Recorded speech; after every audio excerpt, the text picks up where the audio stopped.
Let's get talking about chromatic clusters. This is one of my favorite tricks to use when I'm improvising, and I only started using it in the last couple of years. So this technique is taking a very similar idea to grace notes and sort of sliding to a neighboring note.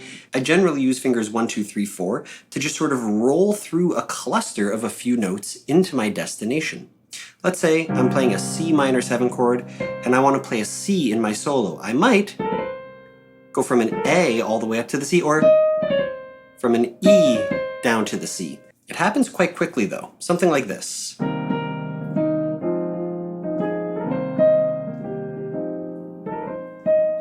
Did you hear it there? Right? So the idea is you're going to work with 4-note clusters. Your grace notes is going to give you 2 notes, a grace note and a destination. So you could try 3 notes and 4 notes, but I'd say for these clusters, the effect works quite well when you have that extra 4th note. Now you can do these clusters on every note on the piano, whether it be C, 1, 2, 3, 4, or D, 1, 2, 3, 4. But you're going to see once you start to cluster towards an E, you have to play very deep to get your thumb to this C sharp. So it might be beneficial there to just use 3 notes, or instead of all chromatic, maybe we're C, D, D sharp, E. Maybe we're a little diatonic and a little chromatic. In that case, that might work really well if I'm playing like a blues. It's all notes from the blues scale. So you can deviate from the 4 chromatic notes or the 4 semitones when you feel it's necessary and beneficial.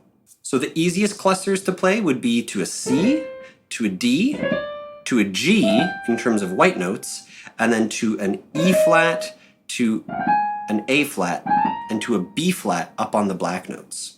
So you can see half of the notes on the piano work really well with these 4-note clusters. The other ones you might have to either reduce down to 3-note clusters, or if you're comfortable playing in a way where your arm movement is a little bit more exaggerated and you're starting with your thumb up on a black note, then you can keep everything as 4-note chromatic clusters. I just wanted to let you know that if some feel a bit more organic and natural than others, that's totally appropriate.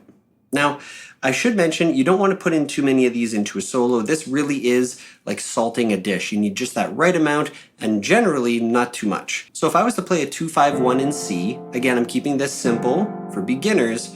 Maybe we'll throw a 6 at the end, like an A dominant. We would get something like this. I'm going to solo just for a minute so you can hear how a couple of these clusters would work their way into a solo.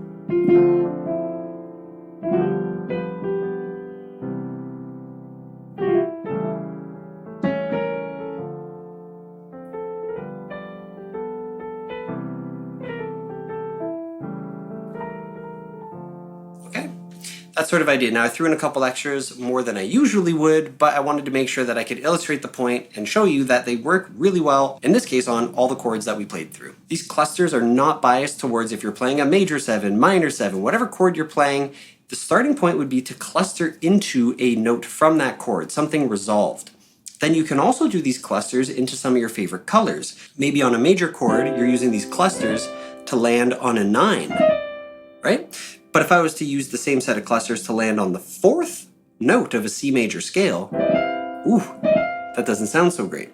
So as you explore soloing more and more and you realize, where is their crunchy dissonant color? Where is their color that's appropriate? Where is there some stability? And where is there like vanilla boring stability? There's kind of shades of how stable a note can feel against a chord or with a chord, and how dissonant it can sound.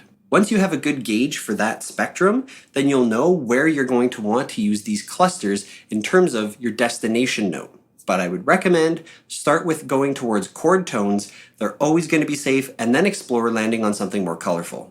That's it for chromatic clusters. I'll see you in the next class.